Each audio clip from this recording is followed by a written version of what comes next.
I'll be hanging out with the robot this morning. Got some 3/16 thick plate here. Got my plasma cutter. We're going to be making some of these plates right here. These are EA71 strut plates and rear diff drop plates. So let's square this up. So I could run around on here with this. I could go back and forth. Yeah. And this one here makes it go the other way.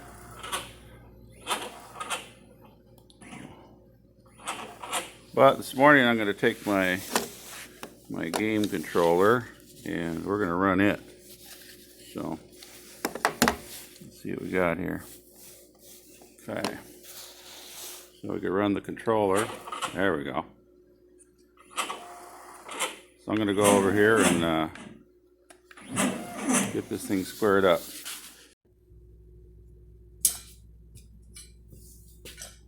Okay, got my game controller. Drive this thing around and square it up.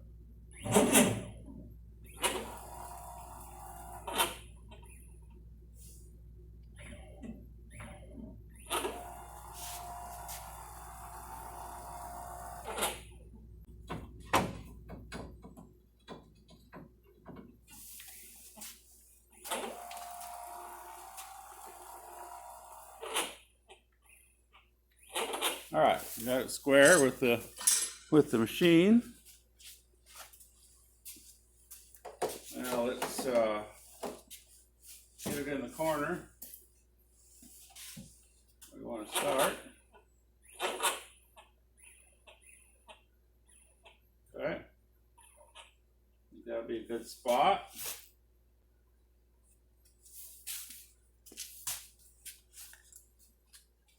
Got that set up. Now I want to tell it where I'm at. So over here, this is the position, and we're in the corner. So I got that set up right there in the corner. It's in the corner. So now I'm going to test my cut area. So I'm going to go up here and do a little preview. So here it goes. So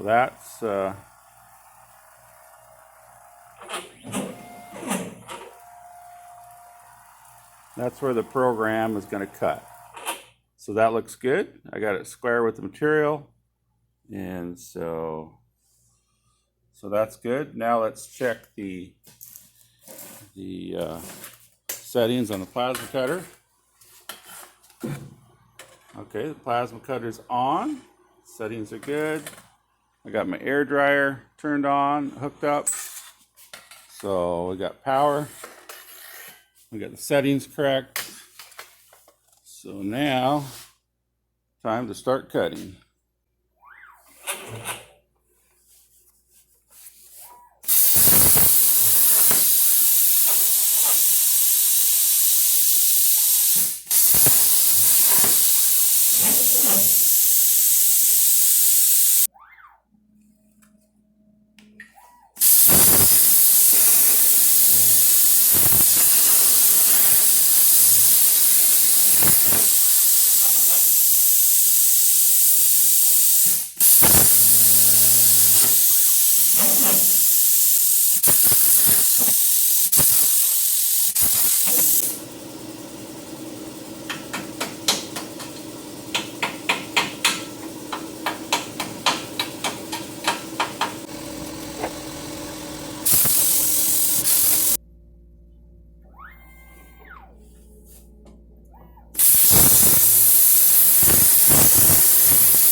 went through the program and it's all cut. Now to punch them out and get them ready to weld. So there you go. Here's the kit that I'm finishing up. It's the EA71 4-inch.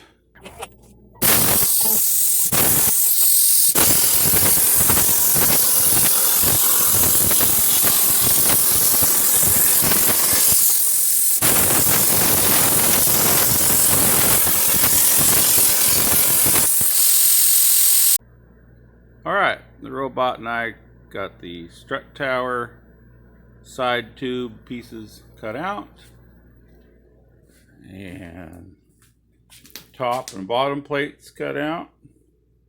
Now we'll clean them up and weld them together and get this kit finished up. Parts are off the CNC cutting table.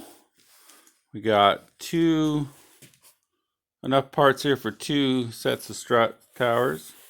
Each strut tower takes 2 bottom plates and 2 top plates, and takes 4 of these for the tubes. So we'll get those cleaned up, bent, welded, and finish up that kit.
Here's the complete kit. We got the struts, the engine, got the transmission, got the rear torsion bars, the rear diff, and some bolts. And this is what it looks like mounted on the car. This guy did a nice job. It's one of my customers that bought my product. And you can find these parts at www.sjrlift.com. So that's what I built today. Oh, actually the last few days. So there you go. This adapter allows you to go from the 4x140 millimeter pattern found on the early Subarus to the big 5 pattern found on the old Volkswagen dune buggy style wheels. So these are the big 5, and so this bolts up to the Volkswagen wheel, and this pattern bolts up to the Subaru pattern. So with a set of 4 of these, you could buy brand new wheels that are made to fit the older Volkswagen pattern from the late 60s.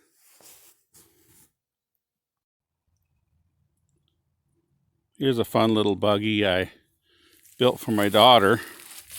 It started life as a 88 Subaru with a turbo. I drove it home on 3 cylinders. It was one of those free cars. In the first version of this car, I had the body complete on full-length running gear. And I took it to the West Coast Subaru show, number 9, back in 2007. A few of you guys might have remembered it. It still had the full body, but it was a short car, jacked way up with a couple transmissions. This hood is off my original car, the red car I made with a silver hood with a 6-inch lift. This is the original hood. That isn't the original hood latch though. So the turbo motor got yanked out of this years ago. This here is a carbureted EA72 that I just put in a couple summers ago. Hooked to it's actually a 4-speed EA81 dual range. I built it on the stuff that was just laying around. And the tires are little retreads. They're about 26 inches. I got those in a trade. A guy wanted a lift kit, and he sent me these tires and rims. Those are Peugeot rims, steel Peugeot rims. So this is the car. It's been shortened about 30 inches, and the roll cage is made out of 1.5 by what, 0.120 tubing. The seats are out of a Legacy, an early Legacy. The rear seat is out of a Samurai, Suzuki Samurai. So this has been a fun little rig. It's got a locked rear end. It's got about a 3-inch lift, and it's plenty of plow. The engine has plenty of power for this light little rig. It's my cheap side-by-side. I built it for my daughter years ago. I was going to build her a go-kart, and then I realized, you know what? I got all these Subaru parts. Why don't I just make her a nice little buggy? So that's what I did. But funny thing about it is she doesn't drive it. She'll ride in it, but she won't drive it.